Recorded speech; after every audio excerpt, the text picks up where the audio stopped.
Today we look at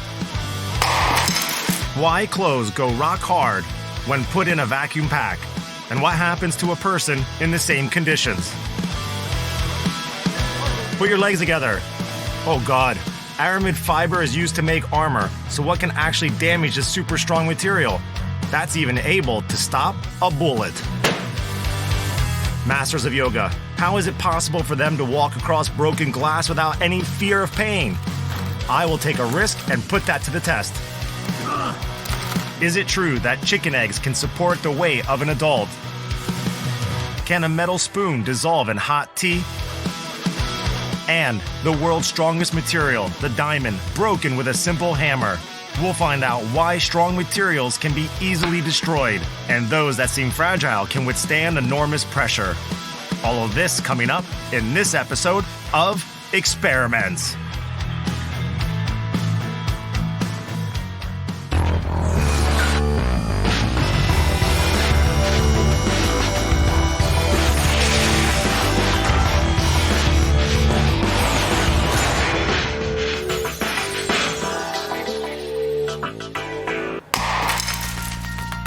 All objects that surround us can be divided into two types, strong and fragile.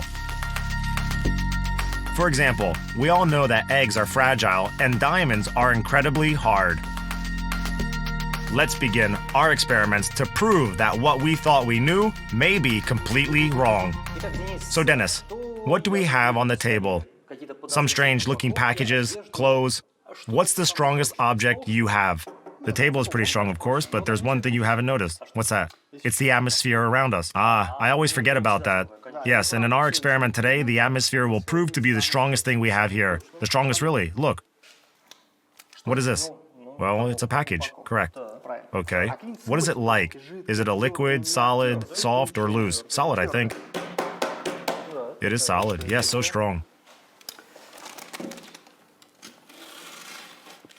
And? Look what I've done. Okay. What have I done? You've opened the package. Touch it now. It's become really soft and supple. What have I actually done? You've let air in. That's right. But why does ground coffee, if you remove the air from the package, transform from a loose substance to a strong solid brick? The thing to understand here is that the air has its own weight. The weight of the Earth's atmosphere is about 5 quadrillion tons. 1 square meter of the surface is under constant pressure from air, weighing in at around 10 tons. All the things in the world, including us, don't crumble into jelly just because the pressure is balanced. Literally, it means that the pressure of air inside is equal to the pressure outside, but if we set it to 0, the plastic bag shrinks, squeezing the object inside. Okay, coffee, clothes, what are we getting at here? First, I wanted you to take a look at this vacuum package. Now, I want you to feel all the power of our atmosphere. So you're going to pack me? Yes. It's scary to imagine. With this? Well, nearly all of you. Oh, thank God. The test subject is ready to find out how this experiment will pan out. Look, this is how it will happen, okay? We take a plastic bag. Try it. It's plastic, okay? We take a vacuum cleaner, and then we'll start to remove the air. What am I going to do? And you will battle against the plastic and the air pressure in it. Then we will find out who is stronger. The plastic or me?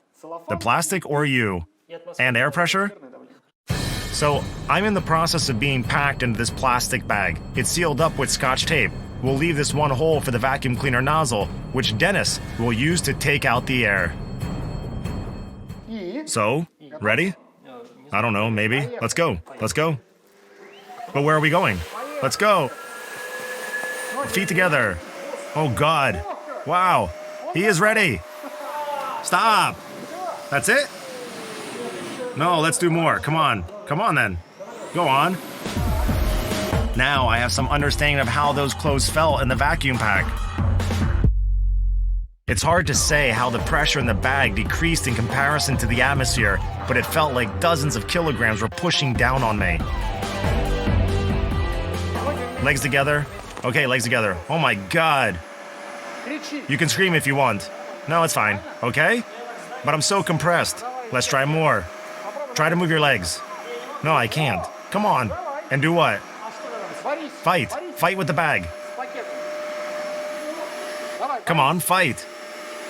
No, I can't. You can't break it. No, I can't do it. Believe me, I am using all my power, but nothing is happening. This thick plastic bag has turned into a straitjacket. It's impossible to get out of it. Okay, do you accept that the score currently stands at 1-1? If I accept, will you turn off the vacuum cleaner? Yes, but only when you accept it. Stop, you'll fall. Do it! Yes, I accept. That's better. Sit down. Well, I've turned it off. Wait, I have to announce your defeat. The vacuum cleaner takes this round. And the atmosphere? And the atmosphere, yes. Yeah, this time I failed. But what if we had a much stronger man than me?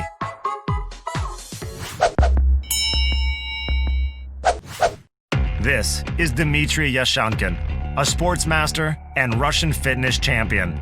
He is now going to do the same thing and try to break out of that plastic bag. How long have you been into sports? 25 years? How much can you bench press? 150 kilos? 150. And how many repetitions? About 5. Can you fight a plastic bag? I'll try. We'll see. Let's see. Everything is ready. We will put this on and then create our vacuum. How is it? Feeling stretched? It's pretty tight. Really tight? Let's remove some more.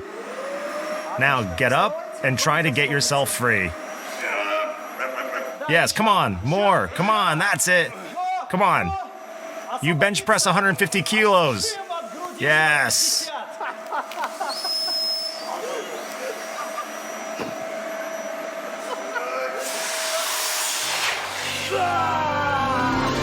Yes! Okay, bravo. The vacuum has been defeated. However, Dmitry pointed out that this had little to do with his strength and more to do with finding a weak spot where the vacuum nozzle was. If it wasn't for the hole, I wouldn't have been able to break it, I guess. It was so tight. Yeah, it looks tight. It was all around me. Have you ever felt anything like that before? I think no. I felt like a chicken in a fridge. You don't look much like a chicken. Do you know that sometimes clothes are put in vacuum packs for the winter? So you are pretty much like them now. Well, congratulations. It's over. There are suck marks. And there he goes. Coming up, can fabric really be stronger than steel? What's the secret of yoga masters who walk barefoot on broken glass? And the art of walking on eggs without damaging them? All of this coming up next.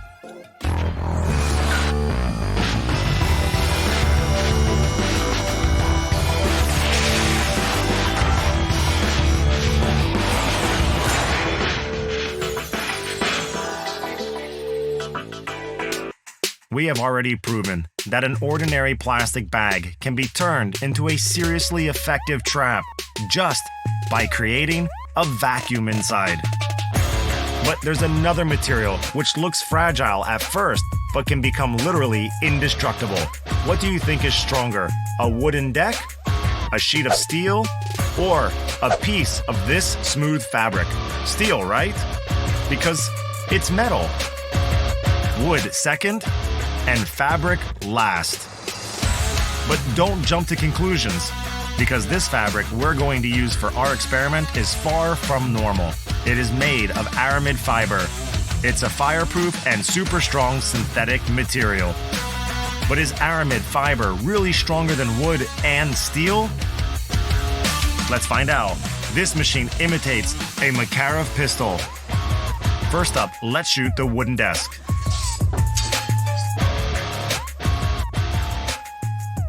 Fire! No surprises there. The wooden deck has failed the test. Now, we take the steel sheet.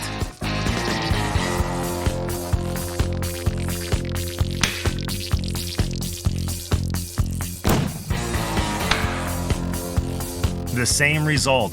The bullet has gone right through the metal. And here comes the grand finale. Will 30 layers of fabric pass the test? Fire!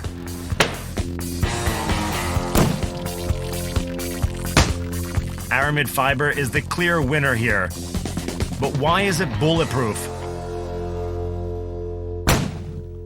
Its secret is the strength of its fibers. The bullet's energy is absorbed, especially round-nosed bullets.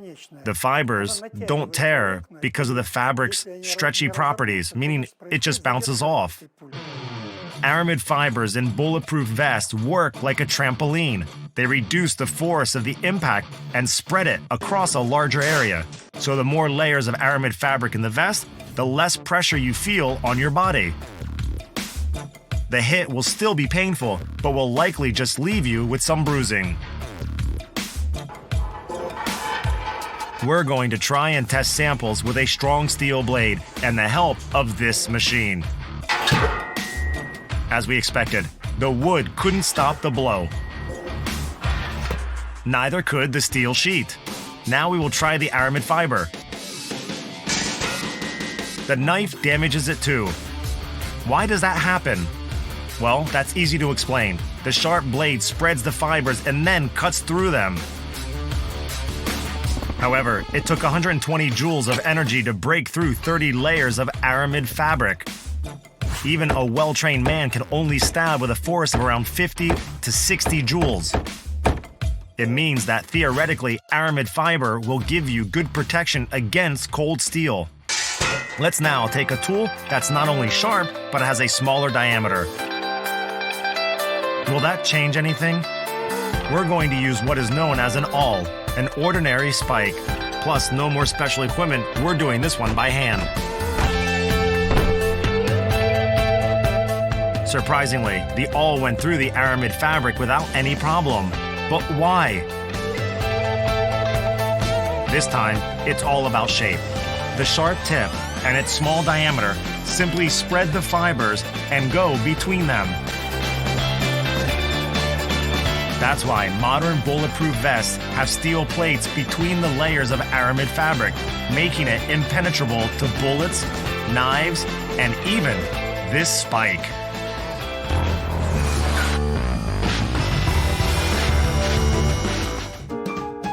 Coming up next, an indestructible balloon. We'll look at why nails can't burst it, and walking on eggs without damaging them. Plus, we get to destroy diamonds with just an ordinary hammer. The strongest materials. All this to come on Experiments.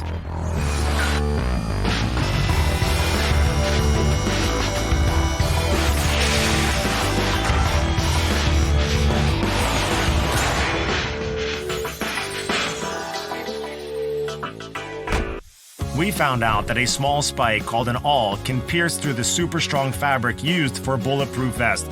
But sometimes even a sharp tool is helpless against fragile objects, a kind of paradox.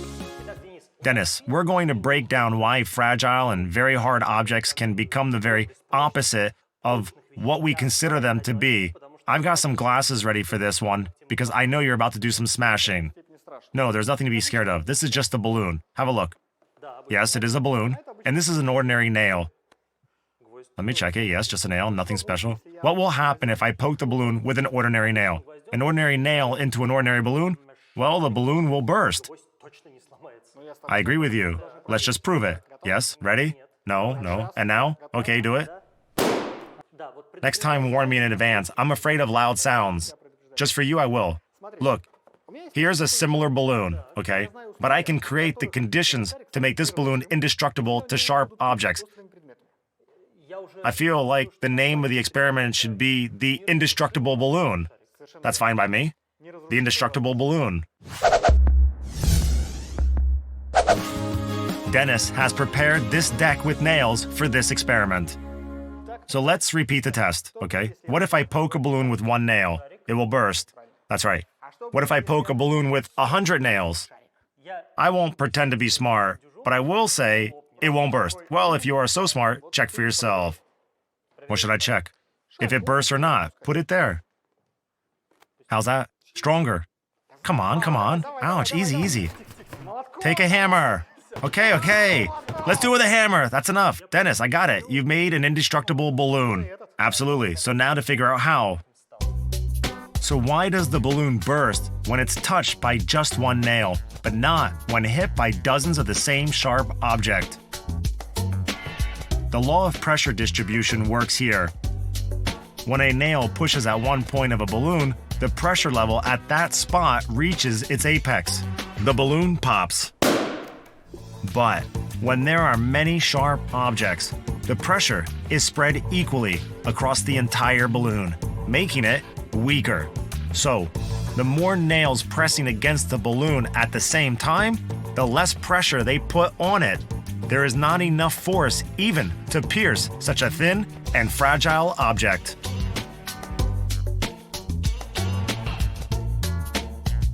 It's very easy to put that theory to the test of a balloon. Now it's my turn. Dennis, I have a very serious question. Why is it always me who goes through the most dangerous part of the experiment? Well, somebody has to control the experiment, and that's me. Okay, I see. What do I have to do? You're going to step onto the glass, keeping your foot relaxed and horizontal. Right now? Yes, why not? Very slowly and carefully. The sound is beautiful. Crunching. Yeah, I made it. Now I'll help you. Okay. Step with your other leg towards the glass.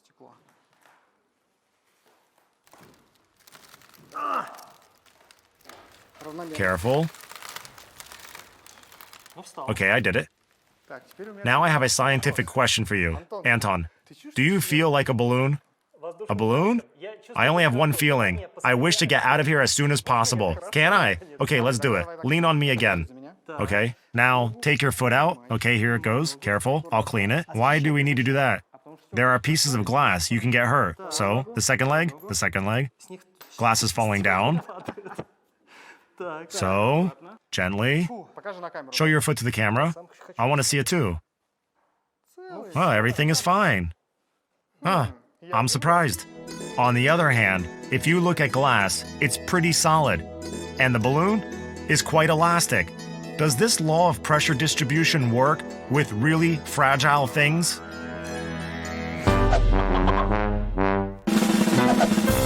I have two things to say.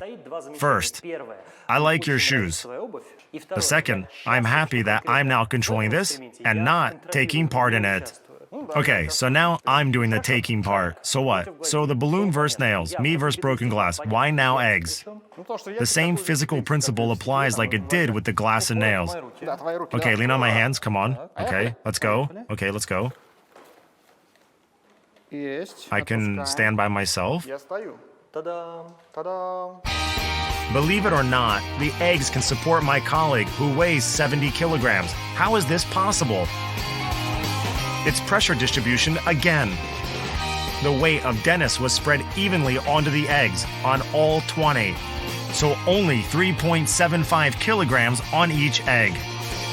However, walking on them was much more complicated than just standing on them. Now, let's count the casualties.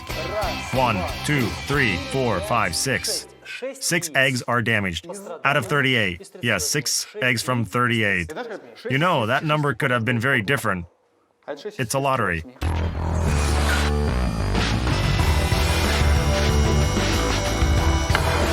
Coming up, can a hammer crush a diamond, the strongest material in the world, and how to dissolve a metal spoon in hot tea?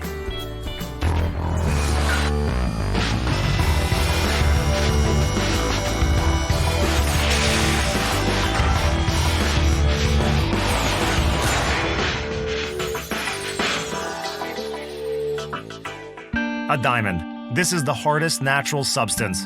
The ancient Greeks called it adamas, which means invincible because of its rigidity and chemical stability.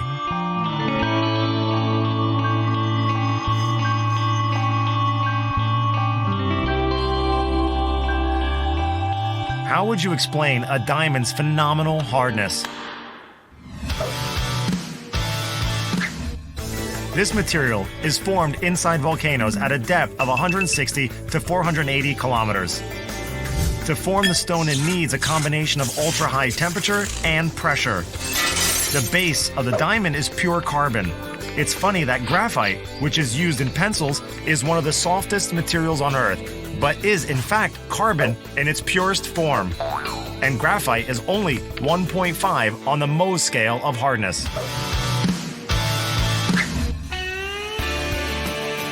Even the hardest metal tool can't work with this stone. How then do they cut diamonds for jewelry? It's as simple as this. They use diamonds to cut diamonds. Roughing is performed by two semi-finished diamonds. They are selected according to their shape and size so that they are simultaneously finished. When it's semi-finished, there are sharp corners.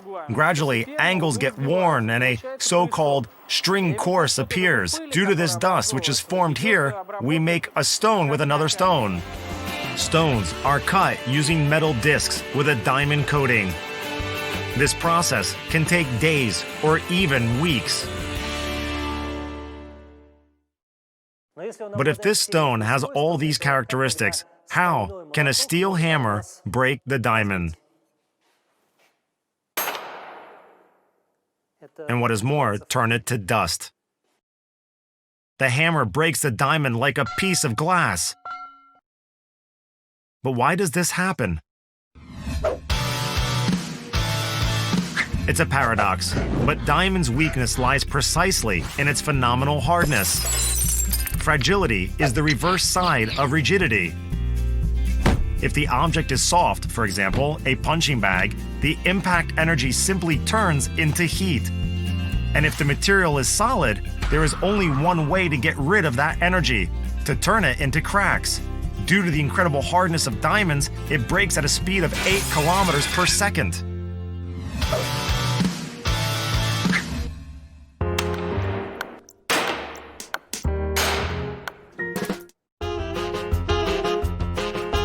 Regarding spoons, what can make them like this? We will find out in a few seconds.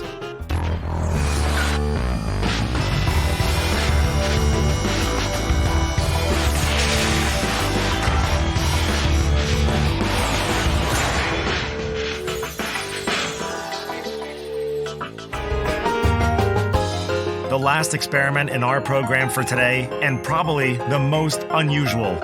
Metals. They are strong, hard to fuse, and not fragile. No, metals are very fragile, light, and very fusible substances. Why fragile? Because they are, that's it. Just look.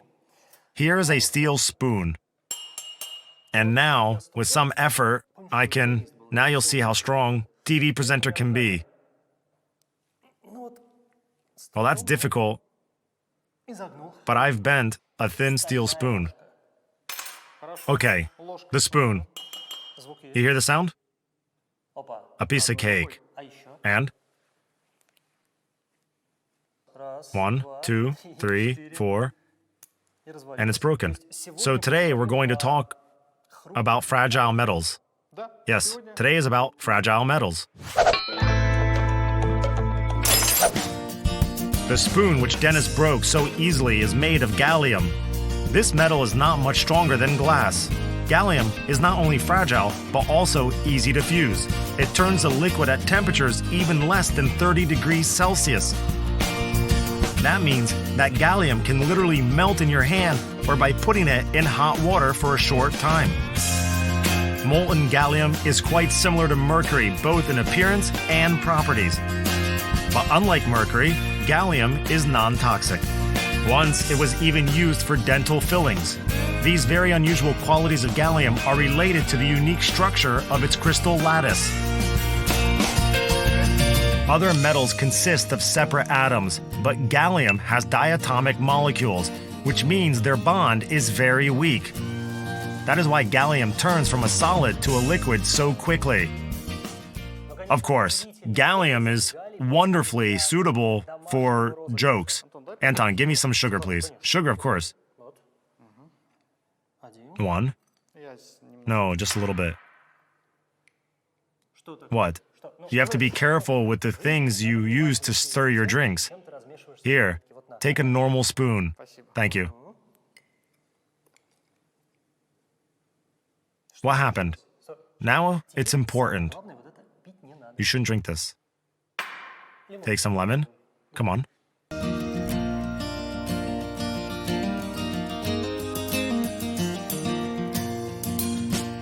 So what conclusions can be made?